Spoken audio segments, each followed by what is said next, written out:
I mean నేను 5th ఇయర్లో ఉన్నప్పుడే ఐ హ్యావ్ దిస్ ఐడియా. నేను మా మదర్ కాల్ చేసి నేను ట్రై చేయాలనుకుంటున్నాను మిస్ ఇండియా అంటే అప్పటికే ఫ్రెండ్స్ చెప్పుంటారు. అయ్యో ఫ్రెండ్స్ చెప్పలేదు, ఫ్రెండ్స్ అందరు డిస్కరేజ్ అయింది బాబు. అంతేనా, డిస్కరేజ్ చేశారా? Because I was like very heavy, I was like almost 83 kilos. నా ఇన్స్టాగ్రామ్లో నా ట్రాన్స్ఫర్మేషన్ ఫోటో కూడా ఉంటుంది. నేను అంత హెవీ ఉండేదాన్ని. అండ్ నేను ఇలా అనుకుంటున్నాను అని చెప్తే అది అలా అలా క్లాస్లో స్ప్రెడ్ అయ్యి నువ్వు చదువుకో, you're only good for studies, ఇలాంటి టాక్ వచ్చింది. అది లైక్ మీరే ఏదో ఒక రోజు వినాయక్ మెసేజ్ చేస్తారు లేదా నా ఇన్నర్ వాయిస్. నేను బయట చెప్పాను కదా, ఐఎమ్ క్లోజ్డ్ పర్సన్, సో బయటకేం చెప్పేదాన్ని కాదు. ఐఎమ్ లైక్ ఓకే స్పీక్, లోకులు కాకులు మాట్లాడుతూ ఉండండి అని అనుకునేదాన్ని. కట్ చేస్తే ఇలాగ స్లో మోషన్ లో now everybody text me, oh we are very happy, మేము మీ జూనియర్స్, మేము మీ సీనియర్స్ అని టెక్స్ట్. అంటే న్యాచురల్లీ అంతే కదా, టేక్స్ ఎఫర్ట్. అండ్ సో 83 నుంచి ఎలా తగ్గారు కామాక్షి మీరు? Purely diet, workout. మాకు కూడా చిట్కాలు చెప్తారని ఆశిస్తూ మన సినిమా ప్రయాణం గురించి మాట్లాడే లోపు, ఎందుకంటే ఐ జస్ట్ వండర్, ఇప్పుడు అందరు ఎవ్రీబడి ఈజ్ సో వరీడ్, ఎంత తింటున్నావు, ఎంత బరువు ఉన్నావు, ఎంత తగ్గాము. దట్స్ యాక్చువల్లీ బ్యాడ్ అండి, ఫ్రాంక్లీ స్పీకింగ్. హాయిగా భోజనం చేసి ఎన్ని రోజులు ఏం చెప్పండి అందరూ.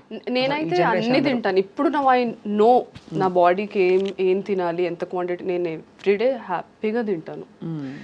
బట్ ఐ వర్క్అవుట్ అలానే.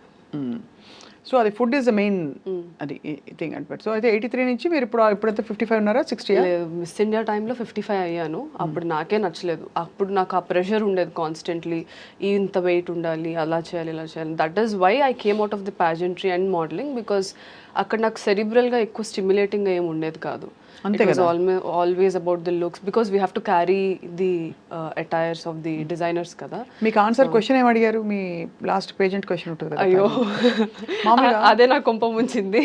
If you were the first women to land on the moon, what would you do అంటే చాలా మంది ఆన్సర్స్ చెప్పేవాళ్ళు ఆ క్వశ్చన్ మళ్ళీ రిపీట్ చేస్తారు.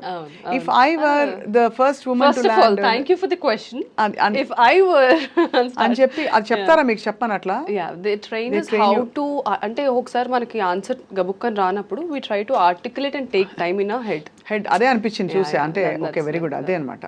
సో మరి అది యాక్చువల్లీ బట్ నాకు అక్కడి వరకు నేను టాప్ 15 వరకే వెళ్ళాను. మళ్ళీ టాప్ 5లో ఉంటే all this kind of questions వచ్చేవి. సో మాకు పర్సనల్ ఇంటర్వ్యూ అవుతుంది టాప్ 30 నుంచి 15కి వెళ్ళడానికి. సో అక్కడ ఒక క్వశ్చన్ అడిగారు, దానికి నేను ఇచ్చిన ఆన్సర్కే నువ్వు వెళ్ళిపోమ్మా అని అన్నారు. ఏం క్వశ్చన్ అడిగారు, ఏం ఆన్సర్ ఇచ్చారు బ్రేక్ తర్వాత చెప్పండి. సో దే ఆస్క్డ్ మీ, ఒకవేళ మీరు ఇంత కష్టపడి ఇక్కడి వరకు వచ్చారు, జాన్లో మాకు ఆడిషన్స్ అయ్యాయి, ఆల్మోస్ట్ 120 కంటెస్టెంట్స్ నుంచి నేను ఇక్కడి నుంచి వెళ్ళాను. I represented the state, win అయ్యి. సో ముంబైకి వెళ్ళి ఒక 2 months వాళ్ళతోనే ఉండాలి, బికాస్ స్పాన్సర్స్ ఎవరైతే ఉంటారో వాళ్ళ బ్రాండ్ ప్రమోషన్స్ చేస్తూ, అండ్ మధ్య మధ్యలో మాకు సబ్ కాంటెస్ట్స్ అవుతాయి, సో అవన్నీ పార్టిసిపేట్ చేస్తూ. So part of that questionnaire round, interview round వచ్చినప్పుడు దే ఆస్క్డ్, ఇంత కష్టపడి ఇక్కడి వరకు వచ్చారు కదా, మీరు విన్ అవ్వకపోతే, సో మీరు విన్ అవ్వకపోతే ఏంటి, and how are you going to take this forward అనేసి క్వశ్చన్ అడిగారు. I have given an answer which made them feel that ఈ అమ్మాయికి అంత ఇంట్రెస్ట్ లేదేమో ప్యాజెంట్రీ అని. మేబీ డీప్ డౌన్ సబ్కాన్షియస్లీ అదే నిజం అయి ఉండొచ్చు. So I told them it's okay, నేను చాలా కష్టపడ్డాను, డెఫినెట్లీ బాధపడతాను, ఎందుకంటే ఇంత కష్టపడి ఒక దాని గురించి అచీవ్ చేయడానికి వచ్చినప్పుడు అది రాకపోతే it's human psychology, we feel pain. But ఇక్కడతో నా లైఫ్ ఆగిపోదు. I take this as a stepping stone and I go forward. నాకు this is just part of my life, I have so many other things to accomplish అని చెప్పాను. All my other contestants my they were like, no, మేము అసలు I cannot imagine my life without this. So I felt అది desperation కదా, అది empowering ఎలా అవుతుంది అని నా క్వశ్చన్. కరెక్టే, అంతే. అసలు beauty pageantry is not relevant now అండి, ఒకప్పుడు అవును. And also gave voice to women, గానీ మీరు రైట్ గా అన్నట్టు సెరిబ్రల్ గా అక్కడ చాలా తక్కువ ఉంటుంది. అది ఉన్నా కూడా ఎవరు చూడరు. మనకి తెలివితేటలు ఉన్నాయి, టాలెంట్లు ఉన్నాయి, ఊరికే రౌండ్ పెడతారు కానీ కొలతలు కొలతలు వెయిట్ హైట్ అంతే కదా. And that also made me question, అరే మనం ఎంపవరింగ్ బ్యూటీ అంటే ఇంటర్నల్ ఎక్స్టర్నల్ కాదని చెప్తూ ఉంటున్నాము, but still we have to you know get our teeth align, మంచి స్మైల్ డిజైనింగ్ చేయించాలి, then we have to take fillers, we have to take Botox, you have to look picture perfect like a dream, but how is that empowering? It's absolutely not. కాదు. So అక్కడ mind switch అయిపోయింది. అంటే true, అంటే if you take it by your choice for your own profession and you do it, that's okay. కానీ to fit in to something and again be rejected there based on somebody else is again it's a choice. అంటే నేను చెప్పాను కదా empowerment గురించి ఇదంతా ఆ seed నుంచే ఇదంతా స్టార్ట్ అయింది అని. కాబట్టి ఇక్కడ ఎంపవర్మెంట్ లేదు కాబట్టి అలైన్ అవ్వలేదు నా మైండ్ లో. నేను ఏమనుకొని వచ్చానో ఇక్కడ ఏం జరుగుతుందో it didn't align. So I felt. కానీ అమ్మ వాళ్ళు ఏమి స్విమ్ సూట్ వేసుకుంటావుటే అదేంటి నేను ఇలాగే పెంచాము ఇవన్నీ అన్నారా? అన్నారు. కానీ లైట్ అక్కడ empowering. You own what you want, you what is required. We had a swim suit round, we did it. నా ఇన్స్టాగ్రామ్లో నేను చాలా మోడలింగ్ ఫొటోస్లో ఉంటాయి, bikini photos, swim suit photos, because when I was doing modelling for those brands. నేను అది అంటే I have very compartmentalised brain అండి.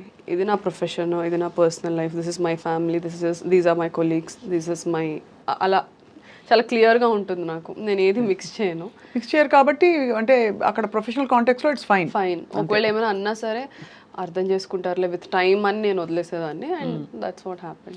సో అలాగా actually it's an unfolding of a bold Kamakshi in a very from a timid environment. అంతే కదా?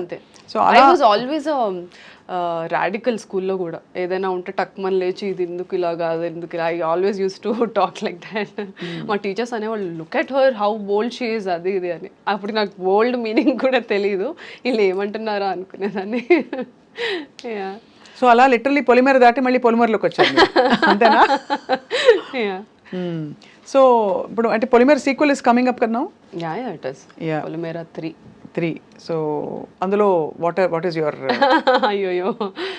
So పొలిమేర 3 నాకు 1 నుంచి director doctor Anil Vishnu, ఆయన కూడా డెంటిస్ట్. ఆయన డెంటిస్ట్. యా. డాక్టర్లు అందరూ అన్నీ వదిలేసి ఇప్పుడు ఇచ్చేస్తారు అనమాట. వెరీ గుడ్, బాగుంది. సో అందుకే మాకు మంచి ఒక సింక్ ఉంది. somehow we think very similarly. 1లో ఆడిషన్ తీసుకొని యాక్టర్గా నేను వచ్చాను ఆ ప్రాజెక్ట్కి. Then we were shooting in Dammapeta, Khammam దగ్గర. సో అక్కడ నేను సార్కి చెప్పాను, సార్ మళ్ళీ వచ్చి 10 days మళ్ళీ షూట్ చేయడం ఎందుకు, నేను ఇక్కడే ఉండిపోతాను, నేను డైరెక్షన్ టీంలో జాయిన్ అవుతాను, నాకు ఐ వాంట్ టు ఎక్స్ప్లోర్ అని చెప్తే హీ గిగిల్డ్ అండ్ హీ సెడ్, మీరు యాక్టర్స్ ఏం కష్టపడతారు, పరిగెట్టాలి, అది తేవాలి ఇది తేవాలి అంటే, లేదు నేను చేస్తాను అన్నాను. హీ సెడ్ ఓకే సరే చూద్దాం. సో అలా డైరెక్షన్ డిపార్ట్మెంట్ పొలిమేర 1, 2, ఇప్పుడు 3కి 1కి అసిస్టెంట్ డైరెక్టర్ని అండ్ యాక్టర్ని, 2కి అసోసియేట్ డైరెక్టర్. అండ్ కొన్ని ఫైనాన్షియల్ ఇష్యూస్ వల్ల I had to pull my mom in to it. Then we co-produced it. Then 3 వచ్చేసరికి I'm in the writing team, I'm the associate director and also the actor. So మళ్ళీ సెరెబ్రల్కి వెళ్ళిపోయారు మీరు, ఎక్కడో అటు నుంచి మొదలెట్టి. సో బట్ లైలాలో మీ character what did you feel about? మీకు నచ్చినట్టు వచ్చిందా? నా క్యారెక్టర్ నాకేం చెప్పారో అదే షూట్ చేశారు. I don't know the entire film. The problem with big projects and doing one character, ఇప్పుడు ప్లాట్ బి నాది ఆ మూవీలో మీరు చూస్తే, నాకు నా ప్లాటే చెప్తారు, ఓవరాల్గా చెప్పారు. ఇప్పుడు పొలిమేర అంటే ఐఎమ్ ది లీడ్ యాక్టర్స్ కాబట్టి I know the entire script, screen play ఏంటి అంతా. సో ఈ మూవీస్లో ట్రాక్ కాబట్టి ట్రాకే చెప్తారు, ద రెస్ట్తో మాకు సంబంధం ఉండదు. సో నా ట్రాక్ అయితే ఏదైతే చెప్పారో అదే అయ్యింది. But one I watch the film then I was like oh okay ఇదా స్టోరీ, ఓకే ఇదంతా యాక్సెప్టింగ్గా ఉండదు అని నాకు అనిపించింది. Everybody we all fell the same thing.